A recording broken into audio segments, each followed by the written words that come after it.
Deus abençoe também os irmãos que estão conectados através da internet. Não é fácil cantar nem falar de máscara. Nossa voz já não é muito boa, já não consegui falar direito e ainda tem que usar máscara.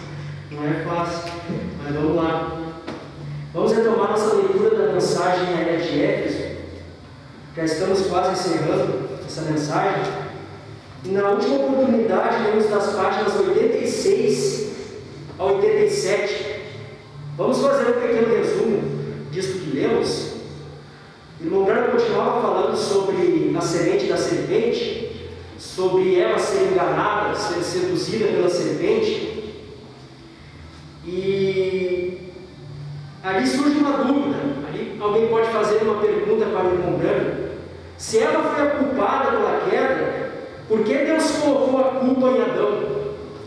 Você vê em 1 Coríntios capítulo 15, versículo 21 e 22, que diz o seguinte: porque assim como a morte veio por um homem, também a ressurreição dos mortos veio por um homem. Porque assim como todos morrem em Adão, assim também todos serão vivificados em Cristo. A morte veio por um homem, Adão. Todos morrem em Adão. E em Cristo, também um homem, somos vivificados. Então, se a Bíblia põe a culpa em Adão, por que a gente diz que foi Eva quem pecou, Eva quem foi seduzida, foi enganada pela serpente, e dali se originou a queda do homem? O irmão Branham diz que a palavra, a lei de Deus, está estabelecida no céu.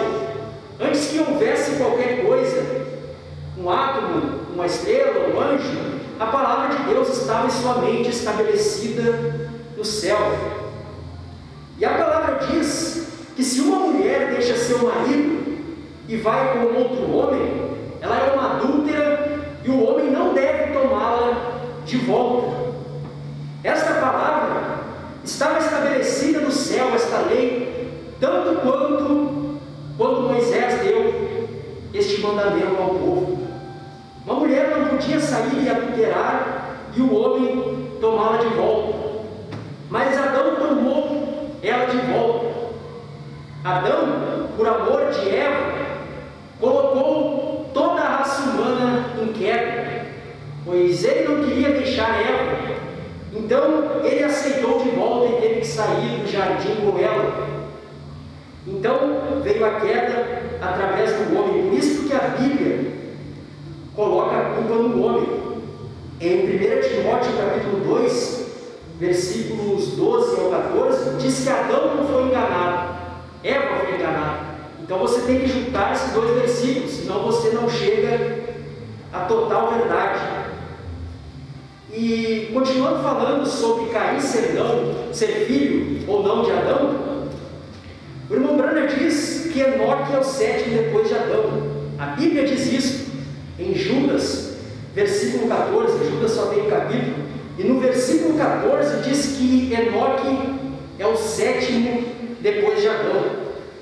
Se você pegar a genealogia de Enoque em Gênesis 5, você vai ver que o primeiro foi Adão, o segundo Sete, Enos o terceiro, o quarto Quenã, o quinto Maalalel, o sexto Jared e o sétimo Enoque. Enoque é o sétimo depois de Adão. Se Caim fosse filho de Adão, Enoque seria o oitavo. Mas veja que a genealogia não conta Caim como filho de Adão, não conta Abel também, mas porque Abel morreu e não teve descendência, não gerou descendência. Mas Caim não morreu. E aqui ele não é contado como filho de Adão. Por isso que Enoque é o sétimo. Se Caim fosse filho de Adão, ele seria o oitavo. E Caim era o primogênito. A lei da primogenitura daria o direito de Caim ser o primeiro da linhagem, ser o primeiro da genealogia de Adão. Por ele ser o primogênito, a Bíblia deveria dizer Adão, e Adão gerou Caim, e assim sucessivamente. A lei da primogenitura dá direito à linhagem.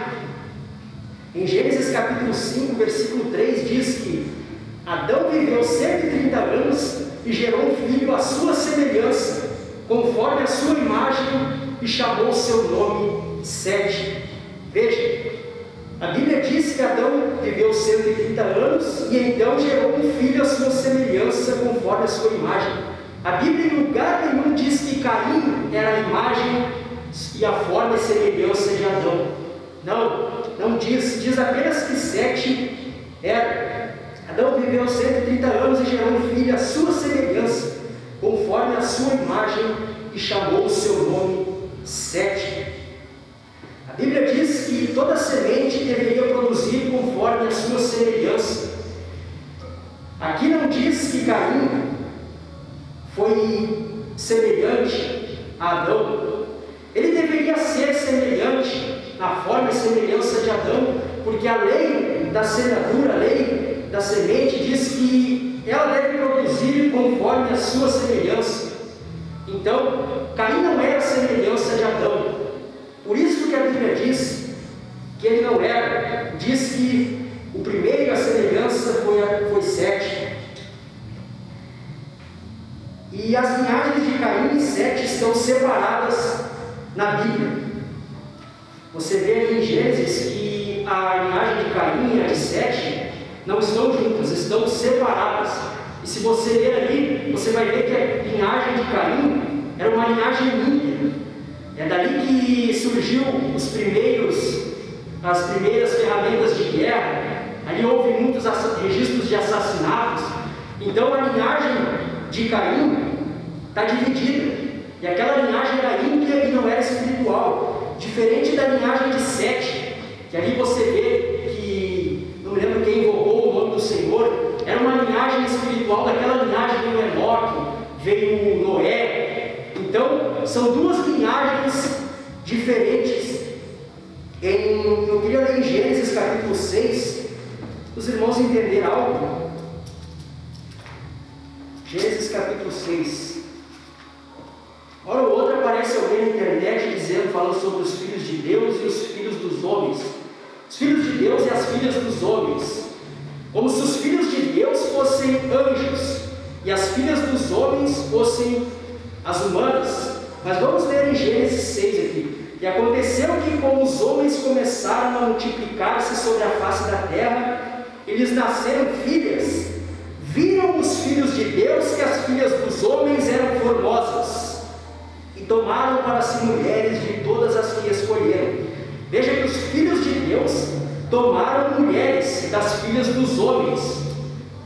Alguns dizem, bom, estes eram anjos que tomaram mulheres humanas.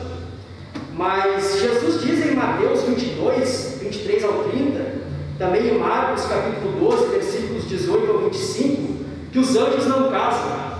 Os anjos não têm sexo como o homem. E ali na ressurreição seremos como os anjos, que não casam e não se dão em casamento. Então, se esses filhos de Deus são anjos, por que aqui diz que eles tomaram mulheres, se a Bíblia diz que eles não têm sexo, que eles não casam? Então você vê essa doutrina que não se encaixa nem um pouco com a Bíblia. E aqui segue dizendo: então disse o Senhor, não contenderá o meu espírito para sempre com o homem, porque ele também é carne, porém os seus dias serão 120 anos. E realmente aquela geração não viveu mais que 120 anos, porque após os 120 anos veio o dilúvio. Noé entrou na arca e fechou-se a porta. O irmão Branham diz, e a Bíblia diz, que ele entrou na arca em 17 de maio. E que coincidência a gente falar sobre isso no dia 17 de maio. Estava pensando nisso quando estava estudando. Mas ele entrou na arca no dia 17 de maio, depois de haver pregado 120 anos. E a Bíblia diz: havia naqueles dias gigantes na terra. E também depois, quando os filhos de Deus entraram nas filhas dos homens, e delas geraram filhos, estes eram os valentes que houve na antiguidade, os varões de fama. Veja aí aqueles casamentos misturados, os filhos de Deus, que são a linhagem de Sete, que casaram com as filhas dos homens, que eram a linhagem da serpente, a linhagem de Caim. Veja que daquele cruzamento nasceram os varões de fama, os valentes da antiguidade, Hoje as pessoas querem ser homens famosos, homens grandes, de fama, valentes. Isto é característica dos filhos da serpente, da linhagem de Caim. Daquela linhagem veio os primeiros artífices de guerra, veio os assassinatos, até mesmo os instrumentos musicais vieram daquela linhagem. Satanás usa muito a música, os instrumentos musicais, para enganar o povo, para seduzir o povo. Então, não vamos querer ser varões de fama, homens valentes, porque isso é característica da serpente. Também em Hebreus capítulo 1, versículo 5, diz que a nenhum dos anjos chamou de filho. Deus nunca chamou um anjo de filho. Esses filhos de Deus aqui da Bíblia é a linhagem de Sete, não são anjos. Deus nunca chamou anjos de filhos. Em Hebreus capítulo 1, versículo 5, você vê isso. E em Gênesis capítulo 3, versículo 20, diz: e chamou Adão o nome de sua mulher Eva, porquanto ela era a mãe de todos os viventes. Porém, nenhuma escritura, por irmão Brano falando, a Bíblia diz em Gênesis capítulo 3, versículo 20, que Adão chamou sua mulher de Eva, porque ela era mãe de todos os viventes. Por que a Bíblia diz que Eva era mãe de todos os viventes e não diz que Adão era o pai de todos os viventes? Porque se a Bíblia dissesse, ela estaria se contradizendo. Caim não é filho de Adão. Por conseguinte, Adão não é o pai de todos os viventes. A Bíblia é exata. Cada detalhe na Bíblia está ali com um propósito. O irmão Branham diz: só necessita de olhos ungidos para ver. Os olhos proféticos são ungidos para verem estas coisas na Bíblia, para ver as coisas na mensagem que o Cordeiro Santo do Trono, que a HM faz parte do nome de Deus, que Branham é perfeição, que o último eleito entrou, que era de Laodiceia terminou para os seus serem revelados. Tem que haver olhos ungidos para verem isso. Tudo está ali com um propósito, por menor que seja o detalhe, tudo tem um propósito. Esse foi o resumo que lemos. Vamos retomar a nossa leitura. Eu não creio em tudo que leio, mas certamente é uma coisa curiosa que a edição de 1º de março de 1963 da revista Life escreve sobre psiquiatras dizendo exatamente a mesma coisa que estamos discutindo. Agora, eu sei que todos os psiquiatras não concordam uns com os outros, mas aqui está: o medo de cobras não é uma reação consciente, mas inconsciente.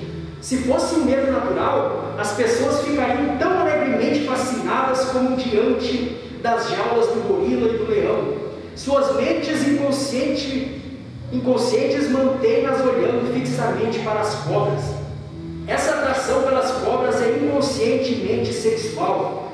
Que isto tenha acontecido através dos tempos é visto pelas pessoas em sucessivas gerações, passando pela mesma coisa. As cobras sempre têm sido e sempre serão repulsivamente atraentes. A cobra sempre tem representado tanto o que é bom quanto o que é mal. Tem sido um símbolo fálico através dos tempos. Exatamente com a descrição do jardim do Éden, encontramos a serpente como a personificação do mal passional.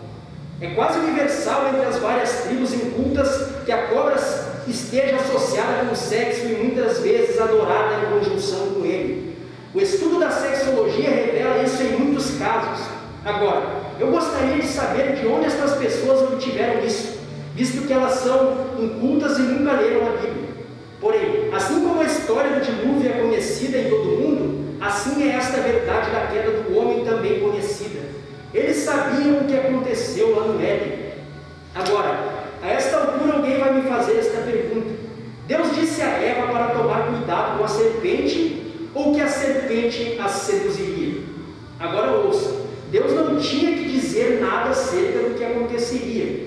Entenda justamente o ponto principal da história. Ele simplesmente deu a palavra. Ele disse para não tomar da ciência. Tome da vida. A vida era a palavra de Deus. A morte era qualquer coisa que não fosse a palavra de Deus. Ela permitiu que fosse mudada uma palavra e logo então Satanás a possuiu. Deus poderia ter dito: não apanhe mais frutos das árvores além do que você possa comer. Satanás poderia dizer: olha, isso é muito correto. Veja, se você colher dele mais, apodrecerá. Mas eis que um método de conservar o fruto, e assim ao mesmo tempo você pode colher tudo o que quiser. Portanto, veja, você pode ter a sua maneira e a maneira de Deus ao mesmo tempo. O diabo avançaria bem ali.